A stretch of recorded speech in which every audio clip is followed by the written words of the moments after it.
Okay, this is day one of 3 days of Trek Cross Cup, and we're just going to go over some highlights, some of the cool stuff I learned, some of the things that I did well, some of the things I did not do so well. I really would like your comments on what your thoughts are here, and if you don't want to comment, then cool. Hopefully you're just entertained. So I'm coming into day one here off of a taper. I'm feeling great, and I hit the whole shot in maybe sixth place here. Not too bad, not too shabby. But let's get into the highlights here.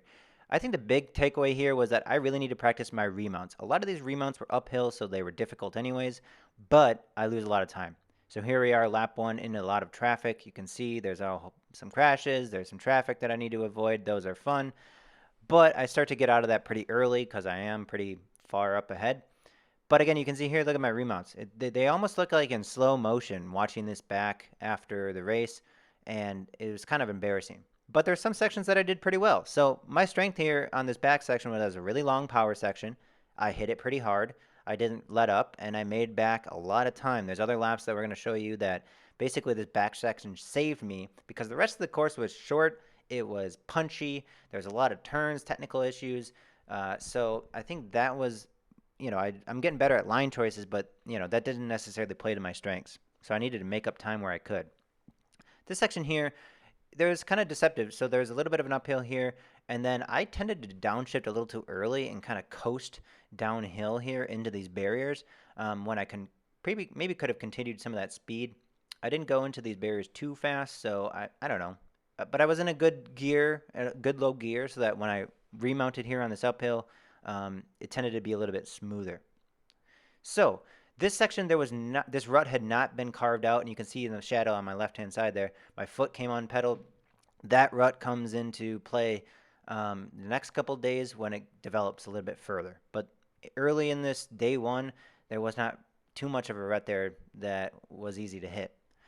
So we're getting later into this race, and this group of three here, or four, is kind of the group I want to stick with here. And you can see it's getting spicy, which I'd like to see.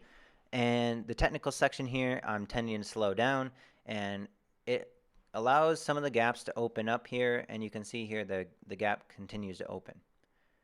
So we're still getting into some of the traffic. Unfortunately, by being in a group of four, it wasn't ideal, but there's other parts of this race where I wanted to stick on a wheel and stay in a group because of just like being with a guy, basically being at their pace, and I kind of didn't do so hot. Here you can see a pinata that gets hit and then goes on in the middle of the course. I don't know. You're having fun, cool at cyclocross. That was slightly dangerous. But anyways, here you can see that little rock section. If you didn't hit that right, you could lose quite a bit of time like I do here and have to make it up. So where do I make it up? Well, I make it up again on this long stretch on the back where I power through it, get ahead of guys, and then that actually is kind of important because there's an off camber here. On day one, this off camber didn't have like the most well-defined rut. It was easy enough to hit, yes, but it definitely wasn't carved out as much as it was on day two and day three. And then this rut right there was very, very thin on day one. So where am I at? Well, I'm not in a group, and I feel like this race, this race and a couple other races, day two and day three, I just kind of let people dangle out in front of me like I am for Addison here. I should be potentially should be trying to close that down a little bit sooner, but I kind of let people dangle a little bit more. And I'd like your thoughts on that about whether whether I can do it or not. That's regardless of maybe what I should be trying to do. Maybe I should be trying to close some of those gaps down earlier than later in sections where it's important. So here you can see Dustin on the left. Again, because of my poor remount, Dustin passes me here. And it's kind of a battle between me and Dustin and one of the Trek guys that we're going to see any second here. I think Trek Collective on the Trek team.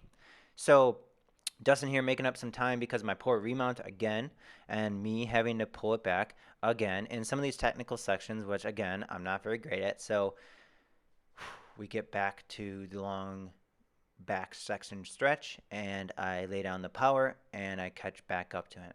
So it's pretty obvious to me. It's maybe pretty obvious to everyone by now that this is kind of the way this race worked out, right? Like technical punchy sections, may not be my strength. Definitely remounting was not my strength, but you know, when I could lay down that power in long sections like this, I would make up the spots where I could.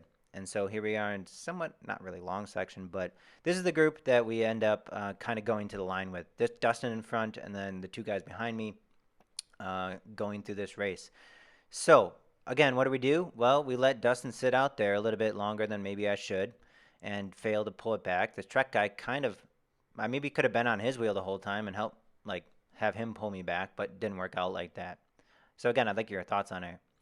Here I make up some time with some of the traffic, but because my remounts are so poor, the Trek guy comes around me again, and it was just coming around me. It was like the momentum he had because of it, and that made this back section.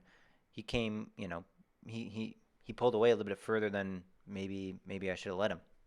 So we're getting closer to the end of this race here, and yes, I'm leaving this sort of space between me and him, the guy ahead of me, and Dustin.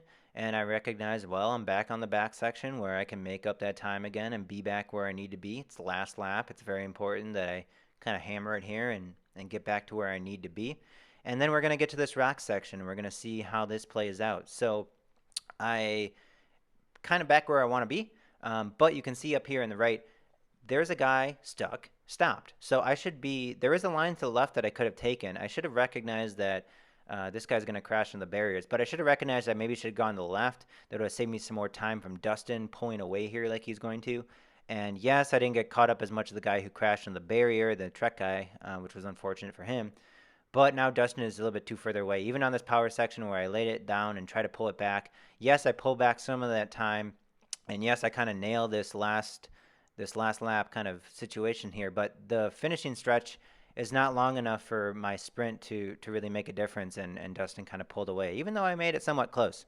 So anyways, this is day 1 of 3 days, and we'll have highlights for day 2 and day 3 coming up.